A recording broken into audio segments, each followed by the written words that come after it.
김유림 개인전 포레스트 블루 평문을 쓴 인연으로 만드는 그 전시 소개 영상이고요. 이 개인전은 제주도에서 지원하는 전시 공모 당선 전시입니다. 제주도 공고문을 읽어보면 지역작가 육성 및 예술활동 지원을 위해서 전시 공간을 제공한다 라고 공고가 나와서 그 공고에 지원해서 당선된 전시예요. 제가 이 전시 평문을 쓰게 된 계기에 대해서는 이 영상 말미에다 집어넣었으니까 끝까지 보십시오. 제가 김유림 작품을 처음 본 거는 8년 전인 2014년도 그녀의 개인전 블루홀을 통해서 처음이었거든요. 근데 당시에도 전시 제목이 블루, 파란색이 들어갔었어요. 근데 그때 이 블루, 파란색이랑 출품작하고 무슨 연관이 있는지 잘 생각하지 못하면서 봤어요. 베니스 풍경이 나오고 그래서 그냥 개인의 여행 기록화 정도로만 생각하면서 봤거든요. 근데 2014년도 그 개인전 제목이 포함된, 그리고 이번 전시에도 포함된 블루, 파란색은 김유림을 구성하는 여러 가지 일관성 가운데 가장 중요한 키워드입니다.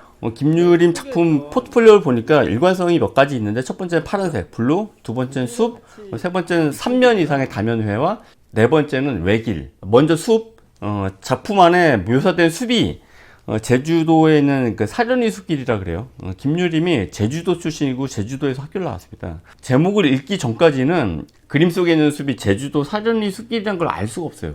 우리가 미디어에서 보는 사려니 숲은 보통 촘촘하고 빼곡한 삼나무로 이루어진 침엽수림이거든요. 또 그런 이미지가 현대인을 치유한다라는 힐링이라는 판촉하고도 잘 연결되잖아요. 근데 김유림이 그린 숲은 활엽수림 같기도 하고 숲만 단독으로 화면을 가득 채웠기 때문에 이게 사려니 숲이라고 생각을 잘 못하게 된단 말이에요. 김유림의 풍경은 객관적 풍경의 재현이 아니라 전적으로 개인의 감정이 추산된 주관적 풍경화라고 할 수 있어요. 원래 풍경화의 전통은 낭만주의 시대 때 완성됐다고 하죠. 그래서 도시인한테 자연을 환기시키고 그리고 자연의 아름다움의 볼거리를 제공하기 위해서 만들어진 픽처레스트 풍경화가 있고, 자연 앞에 인간의 나약함을 환기시키기 위해서 자연을 숭고의 대상으로 묘사한 서블라임 풍경화가 있거든요. 그런데 김유림의 숲 풍경화는 아름다움이나 숭고함, 이 두 가지 범주에 넣기는 어려운 작가의 개인 감정이 추산된 주관적인 풍경화라고 할 수 있어요. 작품을 지배하는 파란색에 대해서도 한번 얘기를 해볼까요? 어떤 작가가 특정한 색채하고 연결되게 되면 각인 효과가 굉장히 높습니다. 그러니까 이브 클랭처럼 어떤 자기가 고안한 파란색의 특허 신청을 하는 좀 각별한 경우가 아니라 하더라도 어떤 특정한 색하고 어떤 특정한 작가가 연결되는 일은 흔히 있는 일이거든요. 게다가 색은 화려한 수사법보다 몇 갑절 강인한 전파력도 있고 각인 효과도 있습니다. 우린 모두 분홍색이 여자랑 연관되어 있고 파란색이 남자랑 연관되어 있다는 거를 잘 알고 있어요. 왜냐면 이게 전 세계 문화권에서 다 관찰되는 현상이니까. 그래서 색채랑 어떤 성질을 연관시키려는 연구들이 예전부터 있었어요. 그래서 문학가 가운데 괴테가 말년에 몰두했던 그 저작은 문학이 아니라 색채론이라는 색채 이론 책이에요. 미술가로서 칸디스키가 예술에 있어서 정신적인 것에 대하여라는 책에 한 장을 색채 이론에 하려 했죠. 그리고 괴테랑 칸디스키 모두 둘 다 노란색하고 파란색을 대비시켜서 색채 이론을 전개했다라는 공통점이 있습니다. 괴테랑 칸디스키 이후에도 색채가 생리적 반응하고 연관이 있다는 연구가 꾸준히 나왔어요. 그래서 빨간색이 교감신경을 자극해서 혈압을 올리고 파란색은 평온을 유지시킨다는 연구 결과도 있는데, 이런 얘기 들으면 다들 끄떡끄떡해요. 우리가 동감한단 말이에요. 그런데 색채 이론은 엄밀히 말하면 플라시보 효과에 의존했다는 점에서 사이비과학으로 보통 간주가 됩니다. 파란색은 1890년대 이래 색 선호도 조사에서 1위 자리를 놓친 적이 한 번도 없거든요. 그리고 파란색은 정치적인 우파를 상징하는 색깔이기도 하고, 앞서 말한 것처럼 만족감, 고요, 조화, 평온감하고 연관이 있다라고 해요.